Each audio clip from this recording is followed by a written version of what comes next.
네, 안녕하세요. 저는 2022년 상성미학에서 재수를 하고 2023년 성균관대 시각디자인학과에 합격해서 재학 중인 장현수입니다.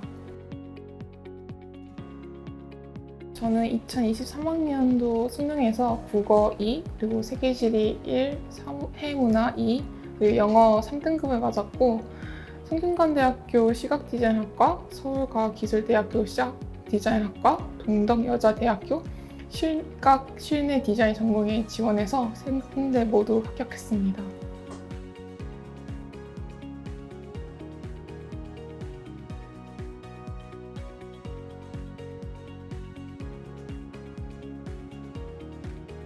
결심한 이유를 먼저 말하기 앞서서 대입을 시작하기 전 제 상황에 대한 설명이 필요할 것 같아요. 저는 현역 때 지원했던 4년제 대학교 모두 떨어지고 유일하게 붙은 전문대에 입학했습니다. 1년 동안 대학생을 하면서 현역 때 최선을 못했던 것 같다는 생각이 계속 들었고 아쉬움이 남았습니다. 그래서 제대로 다시 노력해서 좋은 결과를 얻고 싶다는 생각이 들었고 그렇게 재수를 결심하게 되었습니다.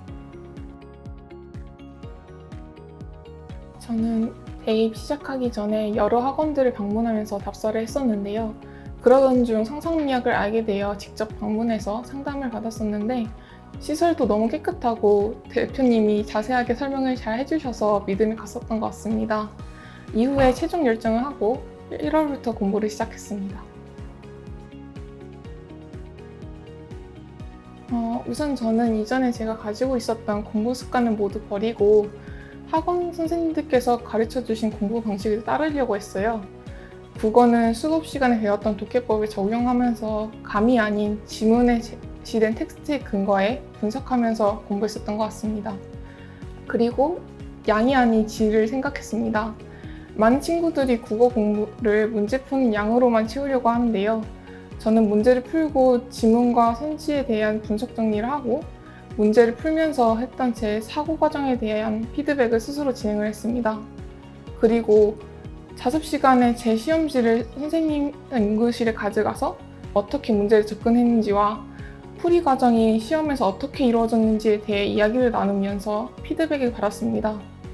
이러한 과정이 국어 지문을 독해하는 데 큰 도움이 됐었던 것 같아요. 사회 과목은 6월 모의고사를 보기 전까지 오직 개념만 탄탄하게 다지려고 했습니다. 그리고 이렇게 공부한 개념을 바탕으로 기출 문제를 풀면서 문제에 적용된 개념을 찾아 복습하고 새로 등장한 개념은 따로 정리하면서 기존 개념과의 관계를 파악하려고 했습니다.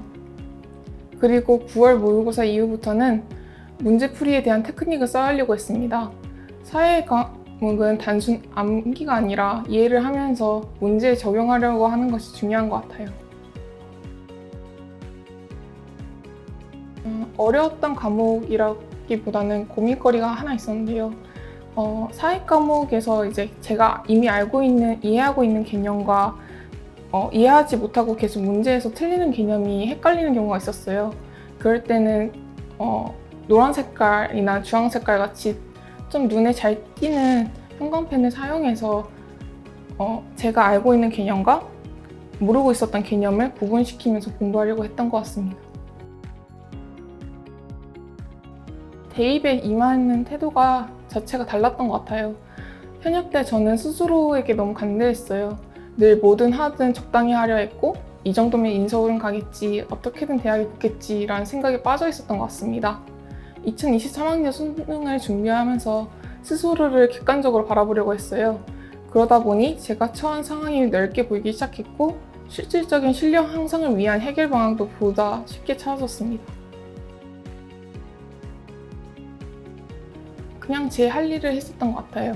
그리고 슬럼프에 빠질 것 같은 기미가 보이면 어떻게든 그 상황에서 벗어나려고 했던 것 같아요.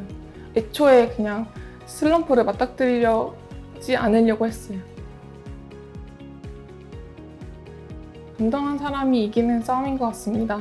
성적이 오르든 떨어지든 묵묵히 자기 할 일을 하고 수능 날까지 감정에 동요하지 않는 사람이 스스로 만족할 만한 점수를 받는 것 같아요. 저는 수능 당일날에 여러 일들이 있었는데요. 국어 시간 시작종이 안 울린다던가 아니면 깜빡하고 국어 답안지 마킹을 하나 못하고 제출했다던가 고사장 스피커가 좋지 않아서 영어 듣기가 버벅거렸다던가 평소라면 멘탈이 흔들렸을 법한데 당일엔 당당하게 받아들였던 것 같아요. 덕분에 좋은 점수를 받은 것 같습니다. 선생님들과 갖는 피드백 시간을 최대한으로 활용하세요. 단순히 문제풀이에 대한 질문만으로 피드백 시간을 보내지 마세요. 문제풀이에 대한 답은 문제집 답지에도 있습니다. 답지에 없는 내용을 선생님께 여쭤보세요. 저 같은 경우는 시험지를 들고 가서 제가 어떻게 문제를 접근했는지와 문제풀이 과정이 시험에 어떻게 이루어졌는지를 이야기하며 그에 대한 피드백을 받았습니다. 그리고 여러 차례의 피드백을 거쳐서 국어풀이 순서를 대부분 친구들이 하는 언매, 문학, 비문학 순서가 아닌 문학, 언매, 비문학 순서로 바꿨는데요. 덕분에 언매에 쓰는 시간이 피드백 전에 비해 많이 줄었고 수능 당일에 문제를 풀면서도 도움이 되었습니다. 항상 객관적으로 바라보라고 말하고 싶어요. 객관적인 시선은 현재 자신의 상황을 한 발 멀리 떨어져서 바라보게 해주는데요. 그러면서 내가 무엇이 부족하고 무엇이 필요한지가 눈에 보이기 시작합니다. 저는 세부적인 공부 방법이나 노하우보다는 객관적으로 바라보려는 태도가 가장 중요하다고 말해주고 싶어요. 이것이 각 개인의 현재 상황에 가장 적합한 조언을 발견하는 데 트리거가 되어줄 것 같아요. 한성수 선생님이요. 선생님께서는 저를 기억하지 못하실 것 같은데 제가 국어 시험지를 들고 선생님 연구실에 찾아간 적이 있었어요. 찾아가서 시험지를 보여드리고 고민거리를 말씀드렸는데 선생님께서 문제풀이 방식에 대해서 분석해 주시면서 해결법을 알려주셨거든요. 이 피드백 덕분에 수능 당일에 제 실력대로 문제를 풀고 나온 것 같아서 꼭 감사드린다는 말씀을 드리고 싶습니다. 상상미학이란 나에게 있어서 지지대였다. 토마토를 키울 때 크고 곱게 클 수 있도록 지지대를 세워두잖아요. 상상미학의 선생님들이 제게 있어서 이런 지지대와 같은 역할을 해주셨던 것 같습니다.